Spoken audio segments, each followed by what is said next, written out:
రోజు సగటున 1,41,000 మంది 5 రూపాయలకే తృప్తిగా భోజనం చేసేవారు. అలాంటి అన్నా క్యాంటీన్లపై కక్ష సాధించి నిర్దాక్షిణ్యంగా తొలగించి ప్రజలకు తీరని ద్రోహం చేసింది గత ప్రభుత్వం.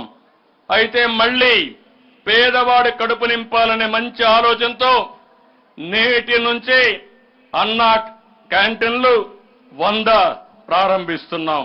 మొత్తం 203 అన్నా క్యాంటీన్లు ఏర్పాటు చేస్తాం. గిరిజన ప్రాంతాల్లోని అన్ని మండల కేంద్రాల్లో అన్నా క్యాంటీన్లు ఏర్పాటు చేస్తామని ఈ సందర్భంగా ప్రకటిస్తున్నాం. ఈ అన్నదాన కార్యక్రమంలో ప్రజలు కూడా భాగస్వాములు కావాలని కోరుకుంటున్నాను. నలుగురికి అన్నం పెట్టే కార్యక్రమంలో విరాళాలిచ్చి ఆ మంచిలో మీరు భాగస్వాములు కావాలని ఈ సందర్భంగా పిలుపునిస్తున్నాను. మీ పుట్టినరోజు, మీ పెళ్లి రోజు,